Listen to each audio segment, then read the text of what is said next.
today.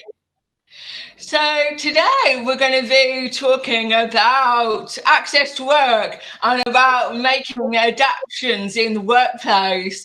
So I think the best place to start for us today is understanding a little bit because you've recently had a career change. So I'm really interested to hear about that process of going from your old job into an entirely new career and navigating support and communication support in work. So to start with, can you tell us a little bit about what prompted a change of career and also what you did before that? No, thank you very much. That's a good question. So in the past, I used to be a teacher, and I had 5 really good years in the classroom. Started to lose my hearing, and I lost it fairly rapidly over about 2 or 3 years. Because I needed some support, and I actually think that support was funded by access to work, but it wasn't really the right support. Just a classroom assistant who basically followed me around and helped me kids. I went to a Can You Hear Us event and actually met you and had a conversation with you. This was probably about 6 years ago now. I need distinct access to work and the support that I'm getting because you didn't think it was right. Actually, it made me realise that I didn't want to be doing this job anymore. It wasn't rewarding anymore. Started quite dramatically to resign from my job. I honestly thought that I wouldn't work again, certainly not full time. And the WP did an assessment and said that I wasn't fit to work anymore. So they put me on benefits. And then after 2 or 3 weeks, I decided that actually no, this isn't what I want to do at all. So I applied for a job in the civil service. And I actually applied for a graduate scheme called the Fast Stream. So most of the other people that were applying for that were kind of like fresh out of university or in their mid-20s. I was nearly 40 years old, profoundly deaf, so there wasn't really anyone else like me. But straight away I realised that the civil service is very, very different from when I was working in a school. And they took a much more active role. So when I applied for access to work, they very much came along to the journey too. Because my first role in the civil service was quite a sensitive role. So they worked with access to work to make sure that I had the right support.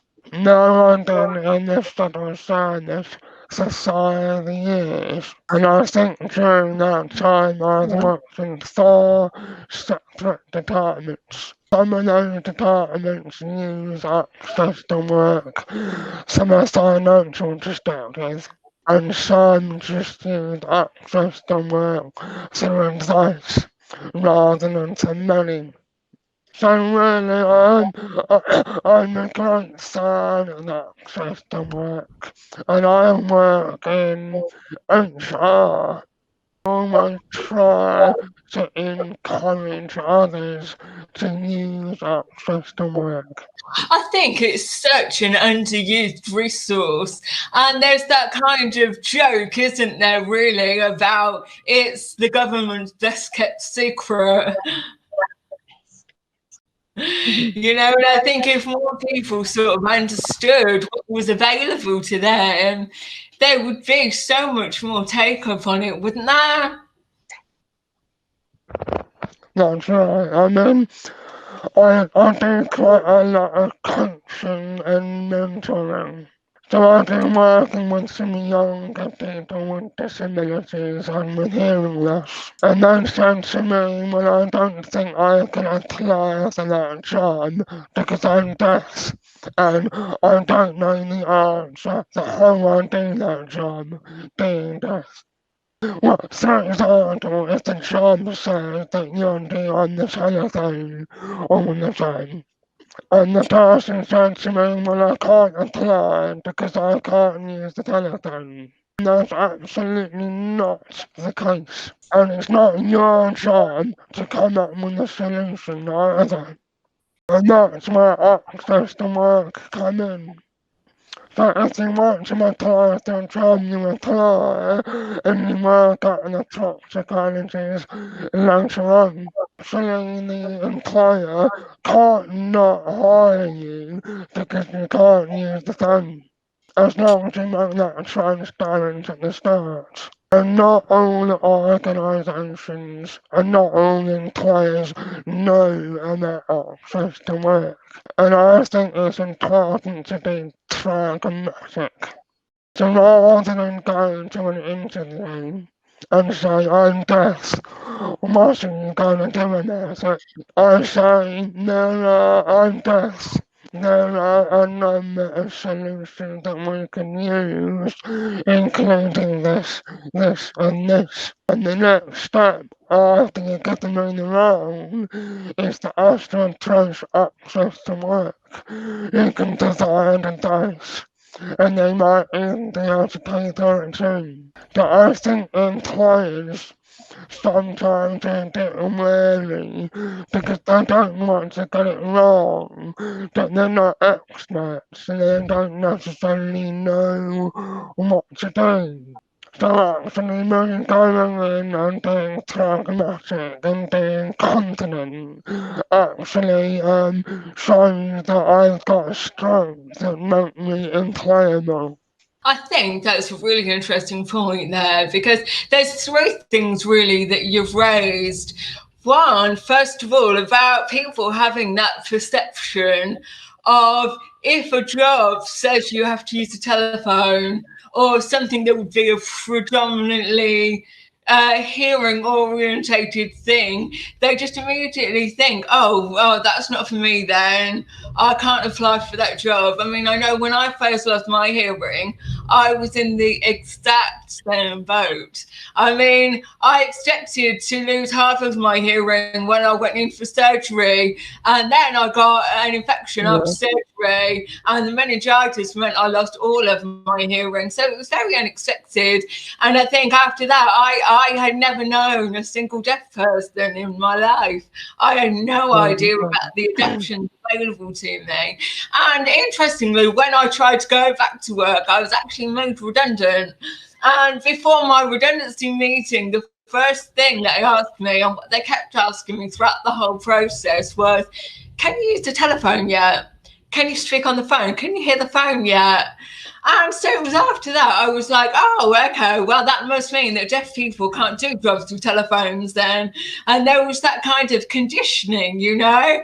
And then it wasn't until years later that I discovered access to work myself. I mean, after I'd lost that job, I decided that I was going to go on a new career path. And I chose to try and train in a job that would make it easy for me as a deaf person, but not actually what I wanted to do. Obviously, along the years, I've got to where I want to be, but it was, I mean, that's years and years of chasing something that I didn't actually want to do.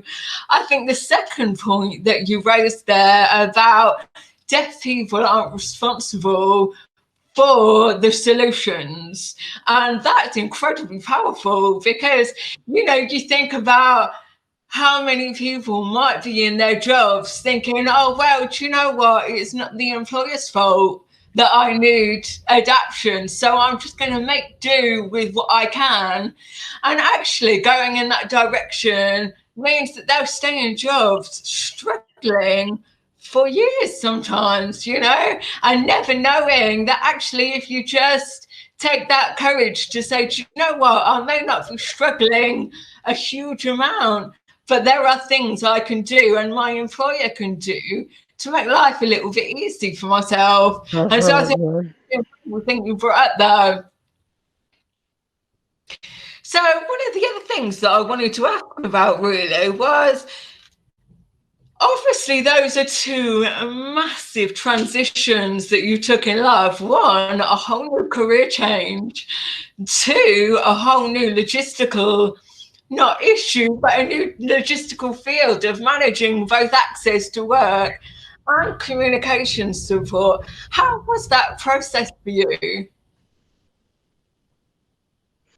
So I think for me, it was really an opportunity to reinvent myself. And I think when I met you 6 years ago, I was quite an angry person.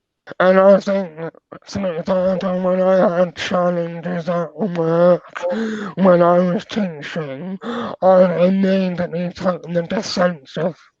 And I think when I went into a career change, because the initial conversations when I was being recruited and when I was applying, and when I first started, they were much more open. It wasn't so much blaming me that I couldn't hear, they didn't make me feel guilty for having a disability, but saying that they didn't really know the organisation, didn't really know what support I needed. Because I'd never had that support before, I didn't know either. And then, for example, now I use a lip speaker like Kirsty. But before I joined the civil service, and for about 6 months when I'd been working, I didn't know what a lip speaker was. I think it was only conversations with people like you that made me realise that there was such a thing as a lip speaker. And as you know, I can sign, but my signing is only rudimentary. And really, so I think that the eye opener for me was meeting the director of the Lip Speakers UK organisation. And we had a conversation in a coffee shop. And I explained what my job was and what I was finding difficult. And she said, well, here are some things that you can do. And actually, I don't know if you realise, but the person that left that meeting wasn't the same person that arrived at that meeting. Suddenly, here I was talking to a stranger in a coffee shop in London. It's not even to understand what was going on. So I actually had a conversation with Access to work before that time.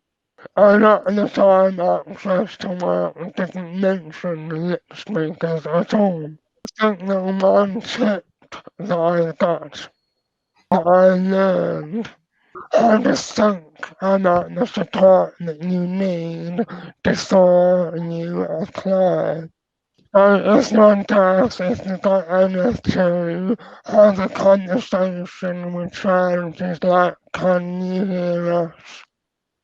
Or networks on Facebook. And to ask people what do you use? And I think that if you go in to Access to Work with some suggestions on what you want, you're far more likely to get to them to support that. I think that's a really good point, because there's such a power in having connections and conversations with other people who have had that experience, particularly around access to work. I mean, for me, 10 years ago, I'd never heard of it. And same with lip speakers, I had no idea what they are. And so I think one of the biggest difficulties for me with access to work was exactly what you just said. What do I need? I mean, if you've never used it before, if you've never used communication support before, how do you know what you need? You don't. So I think, like you say, you know, talking to other people who've been through access to work, going onto the online community network, you know, for Can You Hear Us, for NF2 is in the UK, using those networks to be able to understand a little bit more. And, you know, I think if you are very, very lucky, to get an access to work advisor who was super, super helpful and collaborative, they will be able to suggest things maybe you've never thought of before. But it's not always as simple as that. Because some access to work advisors. So I really like what you said there about making sure you really understand what does your job entail, what do you think you're going to struggle with, having a talk with the employers as well. What experience have they had before, you know? Suzi, I know what you brought up about having open employers. I think that's one of the first hurdles that people might come to when getting access to work. I mean, like you say, you have to be so pragmatic on letting employers know this is not just me wanting something, this is my right to having equal access in the workplace. And this is my right for you to provide solutions to that through the Access to Work programme. And even before access to work, there's a whole field around reasonable adjustments, you know. But I think that collaborative process with employers is really important. And I know I've met quite a few people who are too nervous at that stage to go to their employers and talk about it, because either they think they're going to be placed at more risk in their job, or they're going to be a burden on their employers, or they're asking for too much. And so I know quite a lot of people who just stay quiet and haven't really gone for that support. I mean, what would you say to those people if you were in their situation? I think it's important to consider disability not just from a charity perspective. Then what I mean is that it's not just a case of it's their legal responsibility to provide adjustments. Really strong business case is also in the civil service. We need people that think differently, to think outside the box. We need people to reflect the society we serve. And in terms of hearing loss, that affects maybe 1 in 10 people in the UK. And I think that actually doing this and working through an organisation, you can add incredible value. And I think any organisation will pick up on that when they interview you. Having an open and honest conversation. So when I start a new job, I sit down with my manager and we write a big list of all the things that they expect me to do. And then I'll explain in the second column where my disability might pose a challenge with me doing that job. And there are some things that access to work might be able to help with. And there are some things the employer might need to change in terms of their expectations. For example, if a major part of the role is taking minutes, I can do that with the right support. It doesn't really play to my strengths. So I suggest that in that case, that role is allocated to someone else in the team. I take a more leadership role in getting someone else to do it.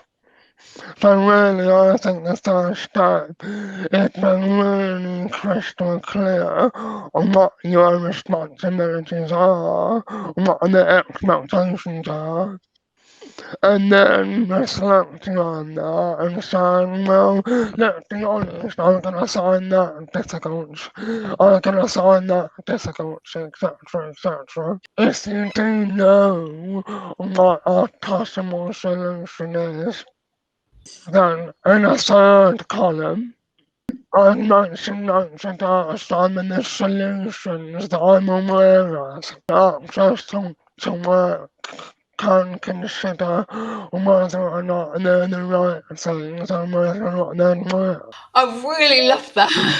What a brilliant idea that is. Because sometimes, if you're not quite sure what you need, mapping it out visually in front of you just gets you starting considering, oh, actually, well, I could do this, I could do this. So you're taking a lot of problem solving just on the task of mapping that out in front of you, you know? I'm really interested I'm really interested to know a little bit about what support you actually use in your job at the moment. Well, it's really quite interesting because I think it's changed quite a lot in the last few months, and I'll explain why. So when I first started working in the civil service, I was mainly using a service provided by AI media, note transcription. So effectively, they would dial into my telephone conversations and provide a reasonably real-time transcript of what was being said. But if you do it, you'll know that it's not perfect, and it's a few seconds behind what's actually being said. So you always look like you're slightly stupid.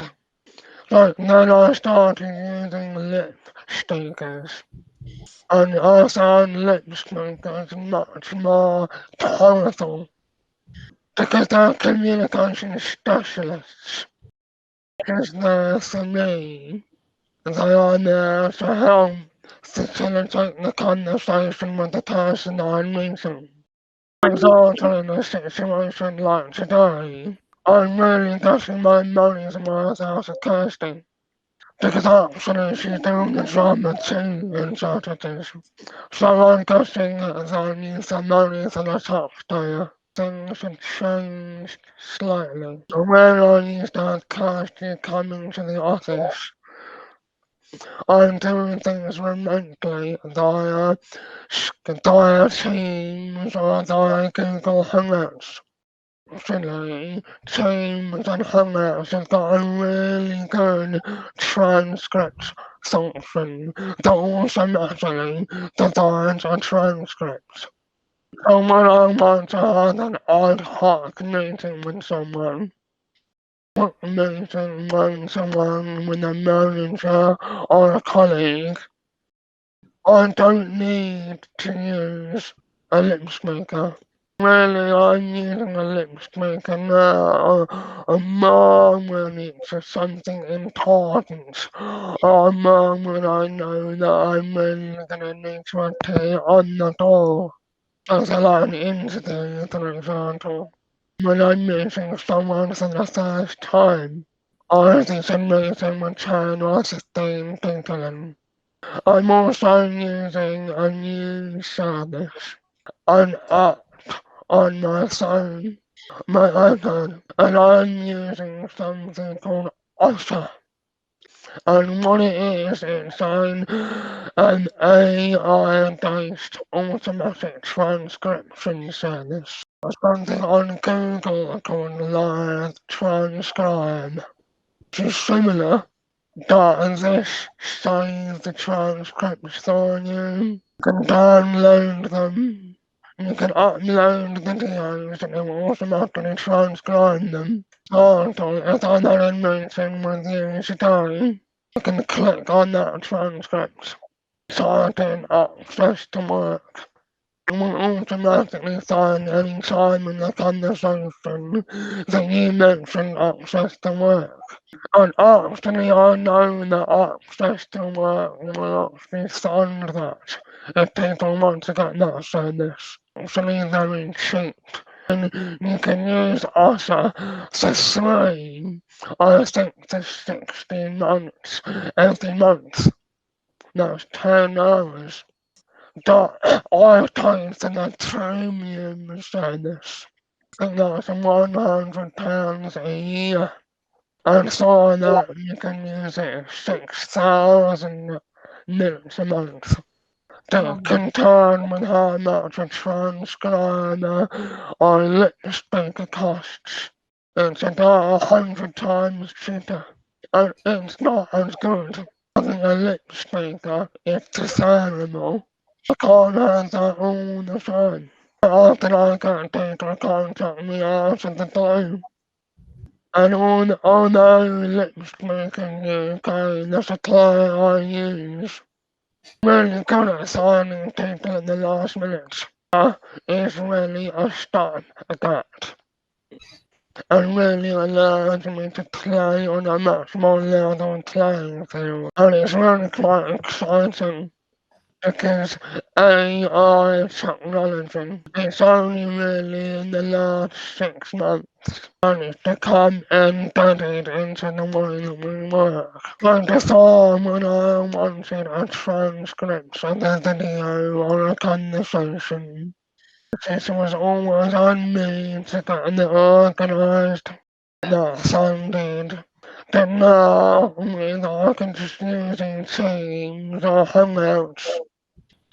I was going to say, I think it's brilliant, isn't it? Because particularly through COVID, we've seen such an evolution of the use of technology.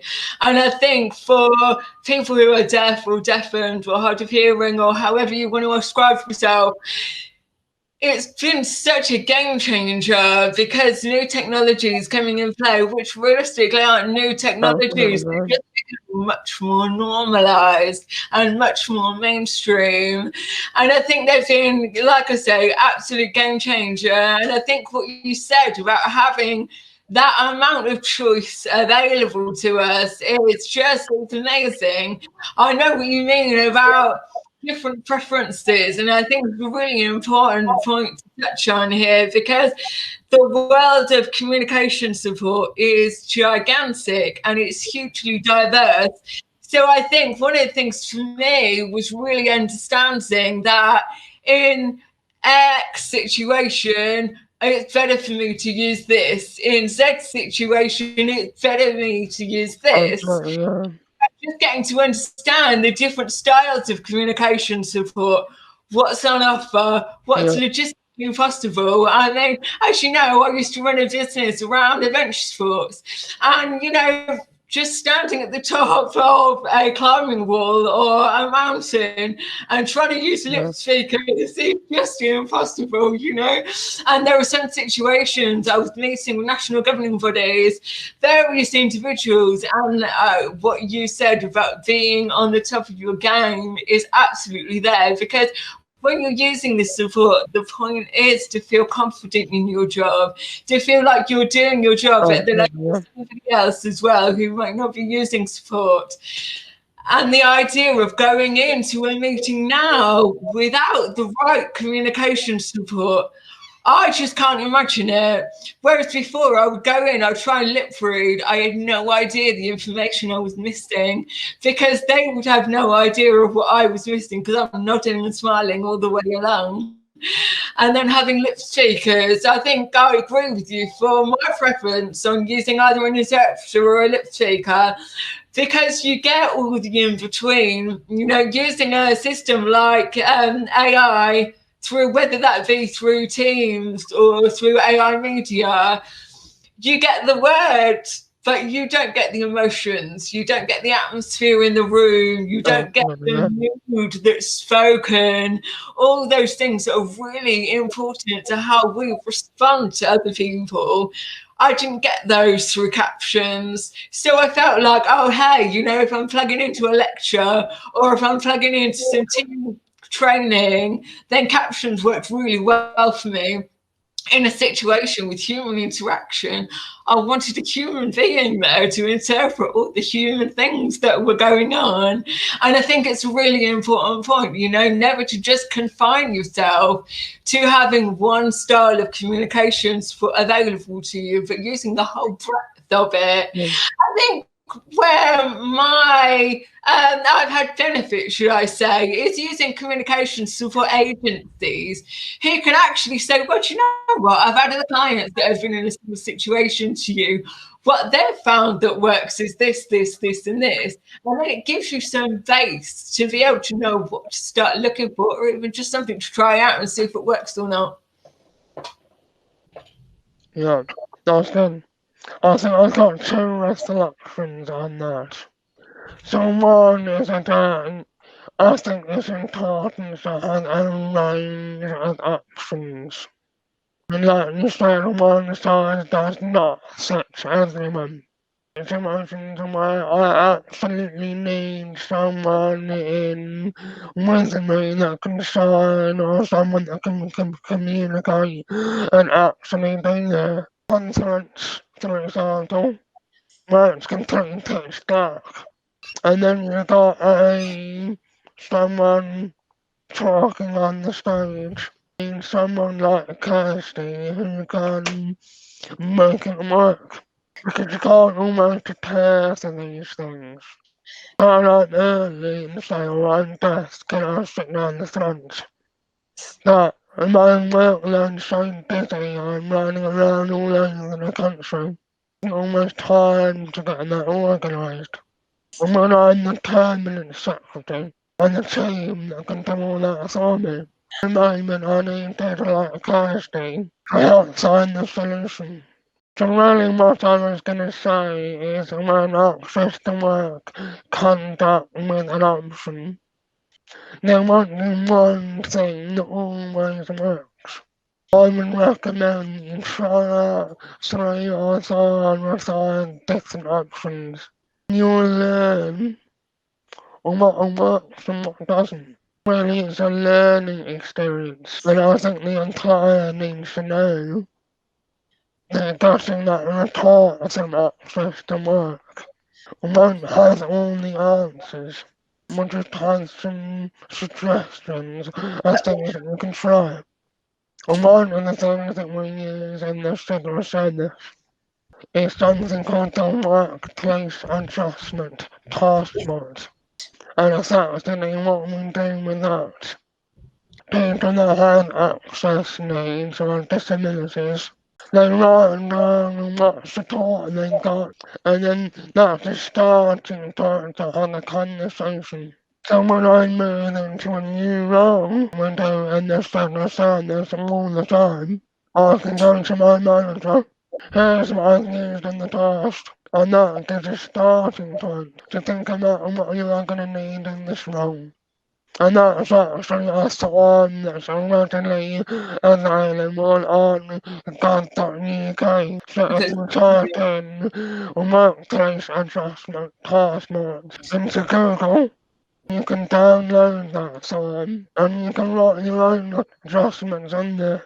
That's brilliant because it's always such a I'll say it, pain in the ass when you either move to a different department or you have a new manager and you have to sort of tell your story all over again and you just repeat yourself over and over, and I was thinking about, outside of the workplace, we'll have probably a huge collection of hospital experience between the two of us. But when you go to a new department or when you see a new consultant, you do have to start from scratch again and you have to explain absolutely everything. So something like that would be so hugely beneficial in a health setting and other settings as well. Absolutely. I mean, one of the things that I do at work is quite often that I'm meeting very senior people. They might be a minister or an MP or a senior stakeholder. I really have to try and help them understand how to do it right. And I think they really value me being pragmatic, telling them. One of the things that I produced is a list of things that they can do to help me. And I've made it slightly comical when I see cartoons in there to throat the ice. And these aren't demands, they're just suggestions, and how we can work well together. And I think we can do that in a medical setting as well. For example, one of the things that I'm struggling with at the moment, sure you are too, when I go to hospital, most of the staff wear a face mask. And I say over and over again, I want death to read your lips.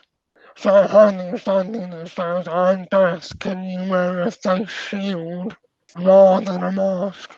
I think the fact that you're giving them the instruction on what they need to do does only that. I think you're right, because, you know, I imagine we're all in the same situation with this. I mean, I was unfortunate enough to end up in hospital through lockdown, and I'd had seizures, so I was kind of a little bit all over the place in my head anyway. And then when I was conscious in hospital, I had some nurses who had masks on, and I would say, "Oh, I'm a little Frida," and some of them would just carry on talking. And I thought, well, how are you missing this point? I mean, you're very well educated to be in this role, you know. But then other nurses would very quickly adapt for me. And I had one nurse who went and did exactly what you suggest, go and get a face shield. And it was a really nice way. So I think, you know, sometimes you have really understanding medical professionals, and sometimes people just don't adapt, you know, and it can be really incredibly frustrating. I think technology has a really huge role for us to play in this. One of the things I wanted to ask you about, Andy, was what do you think for you in terms of access to work? How much do you think that benefited your life, and in what ways? I don't really think that I could do my job if I didn't have support and access to work. Just about the financial side.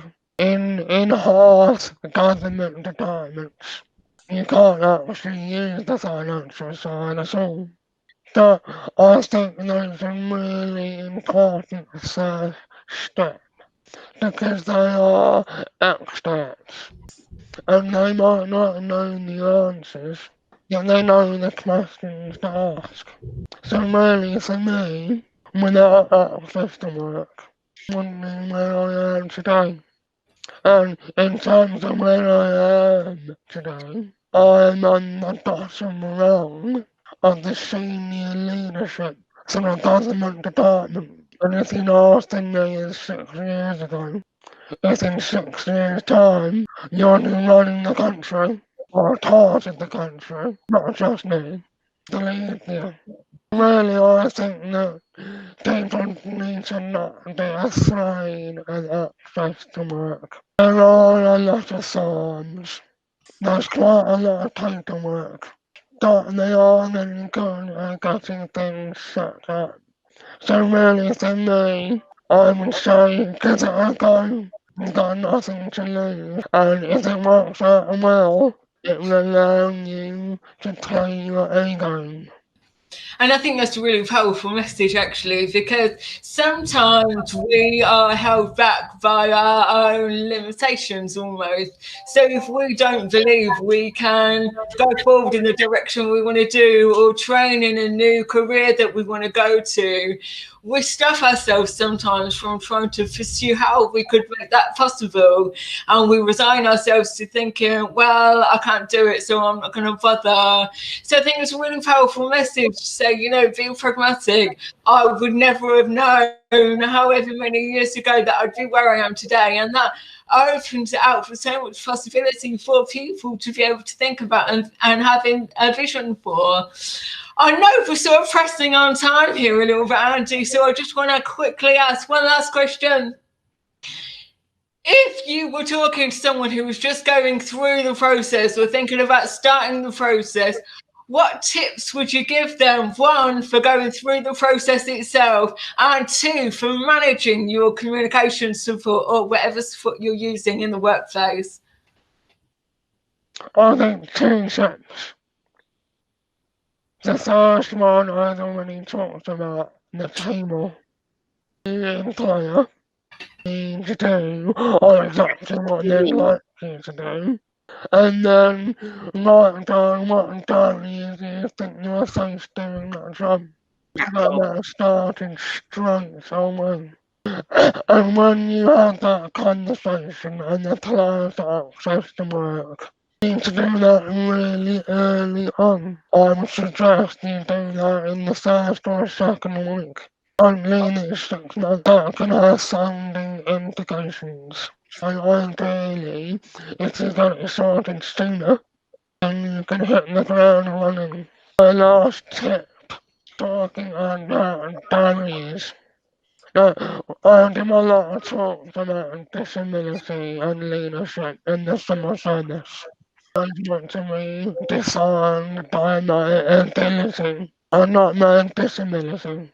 Come to realise that actually I'm the one defining myself for my disability, and many of the diaries that I face are actually self-imposed diaries.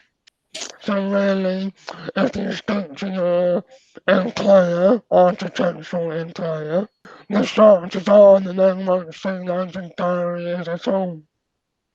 I mean, for example, if you're applying for a telephone role, you don't need to say, oh, I'm deaf, I can't hear the phone.